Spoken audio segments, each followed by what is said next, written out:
Welcome back to another episode of Living Hope, a weekly journey designed to provide hope, inspiration, and education for those living with pancreatic cancer. Sharing the real-life stories of those really affected by this really deadly disease and how they deal with it on a daily basis. And today we're privileged. We have a special host with us. Hopefully someone who will feel comfortable enough to do this week in and week out with us and help us guide through this journey. The woman whose journey took her here and started this storytelling. Welcome to Roberta Luna. Hey, Roberta. Hi, Paul. Thanks so much for agreeing to share the mic with me today. Why not? Why not? Absolutely. You know, the first few shows, it was me talking about this because I know everybody wanted to feel comfortable with how do we get this thing going, but I think it helps to have somebody who's really been there because I don't really understand this. I don't know anybody that's gone through pancreatic cancer. Every time I listen to the story, to me, it's just hard to believe. And so I'm always questioning and wondering and asking questions, maybe the audiences, but I think it helps to have some perspective. And you've been give us your quick story here again for those that haven't tuned in. You've been living with this for 19 years. Yes, unfortunately or fortunately, I'm still here. Fortunately. Thank you, Julia. I appreciate that. I was diagnosed with pancreatic cancer on April 1st, 2002, after losing my father, grandmother, and uncle to the disease. And then in 2008, I also lost my mom.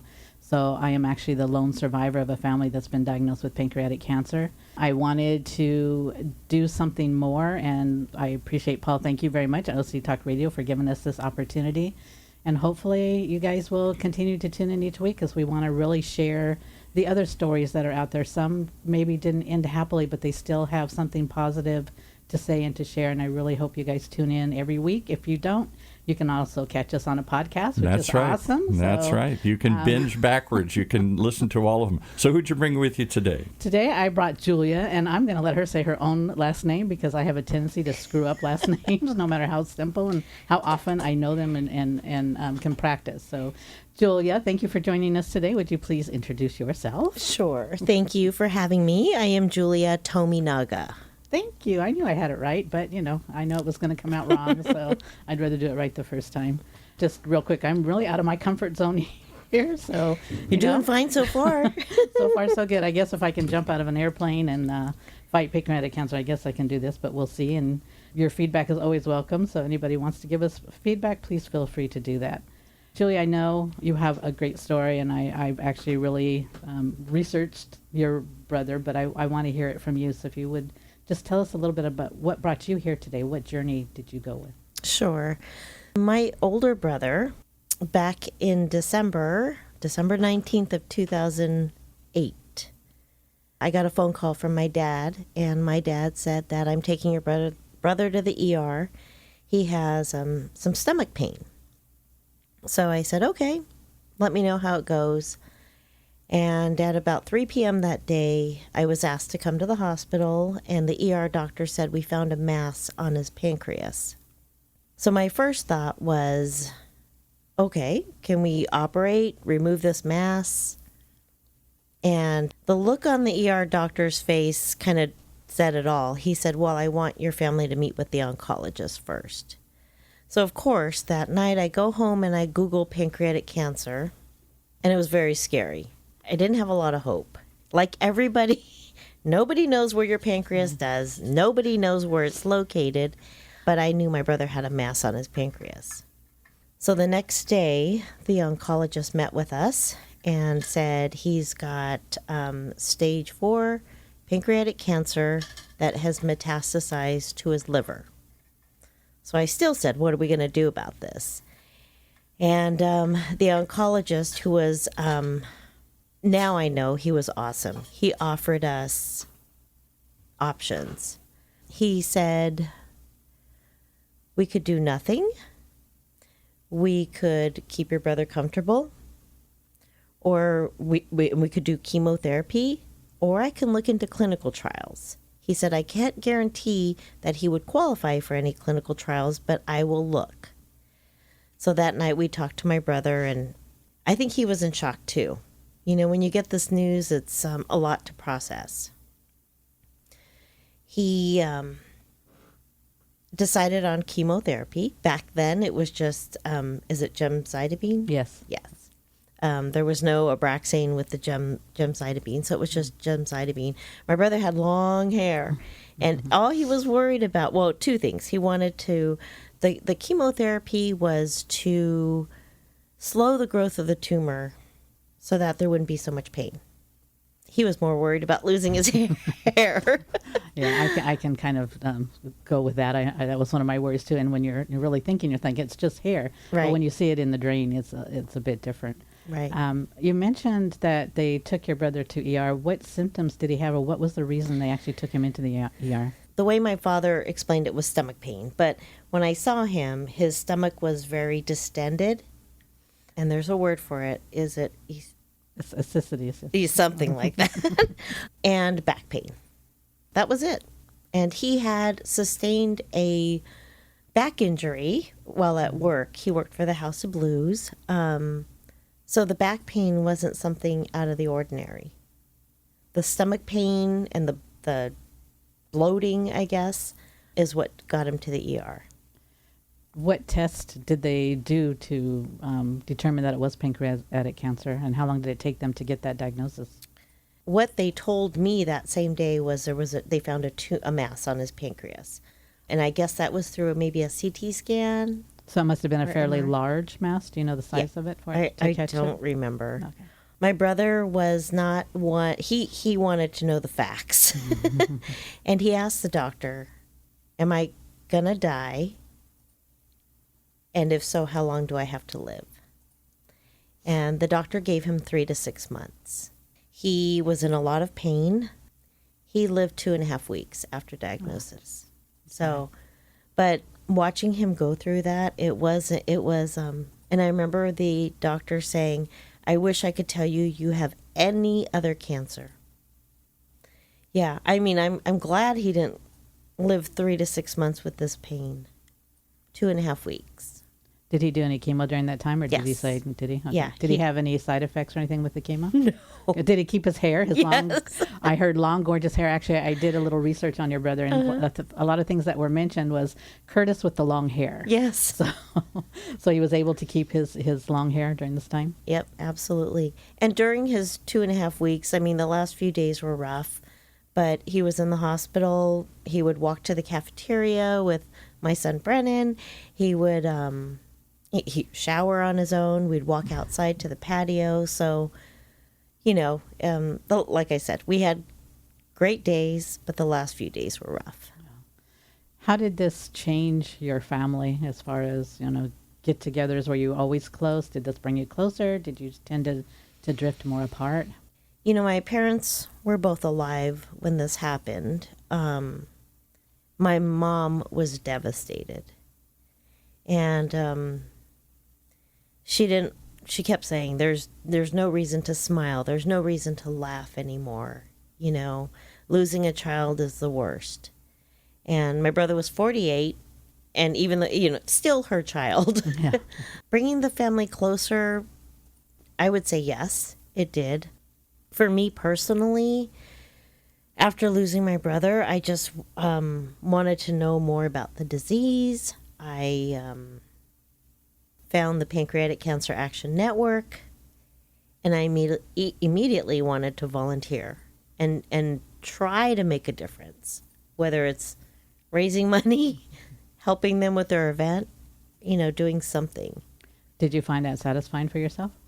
Yeah, so I called the Pancreatic Cancer Action Network, and the person that I spoke to, I said, I want to volunteer. I just lost my brother. I want to volunteer. She actually gave me good advice. She said, before you volunteer, why don't you attend our Purple Stride event in LA? It's coming up in a month or two. Can you explain just a little bit what Purple Stride is for those people who don't know? Yeah, so Purple Stride, we have Purple Stride, they're awareness walks across the country where people who have a connection to pancreatic cancer come, walk, raise money for research, programs that the Pancreatic Cancer Action Network has. And it's it's an amazing day. You attend the event, you walk, you raise money. The Purple Stride area, is it called the Village? Yes. Yes. Has different tents where you can learn about the disease, get more involved, and of course, food and refreshments and things like that. It's always important, right? Yeah. But when I attended that event, they had the survivors come up on stage. And at that moment, I just started crying because in my mind, people don't survive this disease. It took my brother's life in 2.5 weeks. People don't survive. It was Purple Stride South Bay in a shopping center. And I remember walking 2 laps, crying the whole way. And at that moment, I knew I really wanted to get involved. Good, and I'm glad you did because you've helped us out in Orange County with our Purple Stride. And as a survivor, it's a very overwhelming feeling to be on that stage and to look out and see all those people who are supporting you, even though they may have lost somebody. They're there to support you, and it's just an amazing feeling. So, thank you for doing that and for volunteering. And from that, I know you became more than just a volunteer. Yes, so I volunteered. Let's see. My brother passed away in 2009. I actually participated in the Purple Stride South Bay in 2010. I was a volunteer chair. And then I was working for a small nonprofit at the time. And I kept my eye on the PanCan website. And I saw a position that was open.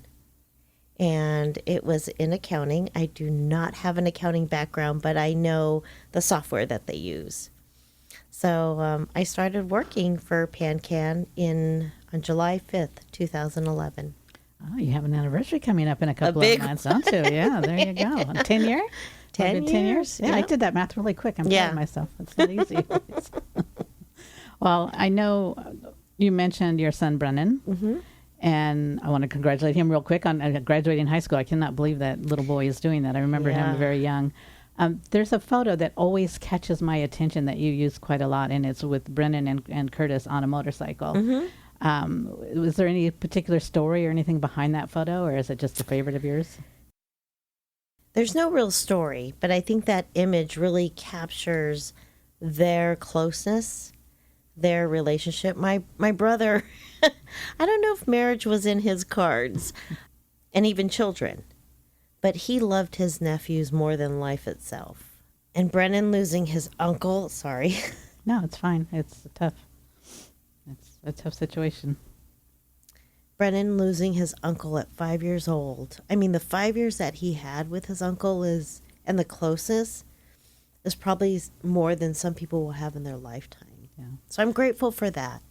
It's amazing, and just like I said, at such a young age, and he's actually been a volunteer himself with both LA and Orange County Purple Strides, and within the office in LA. So we're very proud of this young man as well. I know you said that you don't think marriage or maybe children were in his cards, but I have to say, like I said, I did a little bit of research, and I was amazed at some of the comments people made on his page.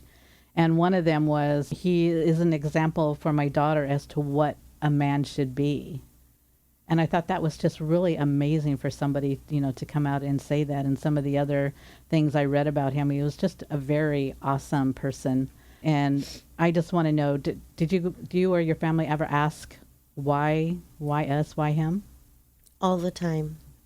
I do, but I try not to focus on that. I try to focus on the positive and the fact that his diagnosis and his death has brought me so much closer to so many people like yourself and to an amazing organization that's doing amazing things, and the night before my brother passed away, he said, he only knew about pancreatic cancer for 2.5 weeks, and he said, I hope in Brennan's lifetime they find a cure.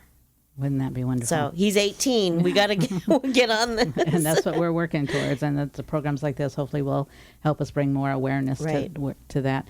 If you had any advice to give to anybody who is just now going through this, is there anything special you would say to them? I work for the Pancreatic Cancer Action Network. So this is not, our patient services is an amazing group of people, an amazing department, and I would say call them. And in fact, a couple weeks ago, we had a friend who said his father was diagnosed. And, I talked to him, but I said, call them. They'll answer all your questions. They have resources beyond belief, and to call them, For me, when I actually got to the PanCan website, but only having 2.5 weeks, I didn't really get to utilize their service, but it's a great service. And for, from A to Z, they can help you. And if they can't, they will guide you in the right direction. And I think that's one thing. I always refer to them as my one-stop shop when I talk to anybody, because they do patient services, advocacy, research. I really can't think of anyone who does it any better. So I want to thank you very much for coming and sharing your story. And thank you all for listening and giving me this opportunity to come out of my comfort zone. And hopefully you enjoyed the show, and you will tune in again next week with us, and also go to our podcast and listen to what you may have missed or re-listen to it again. Thank you all. Appreciate it.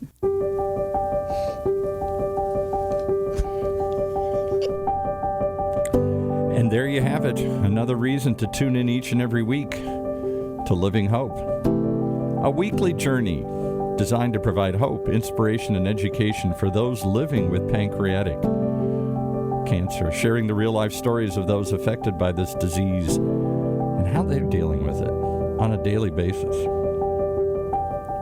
And if you'd like to share your stories, please come forward. We're more than welcome to share it with the world. What can we learn from each other? That's what this is all about. And if you or anyone out there needs information right now, if you've started your own journey or are on your own journey with dealing with pancreatic cancer, or someone you love or know is, start by calling patient services at 877, the number 2, PANCAN. That's 877 and the number 2, PANCAN, and reach out to the Pancreatic Cancer Action Network. From your friends here at Orange County's only community radio station, OC Talk Radio, streaming live from the UCI Beale Applied Innovation Center. I'm Paul Roberts. Be well. Tune in again.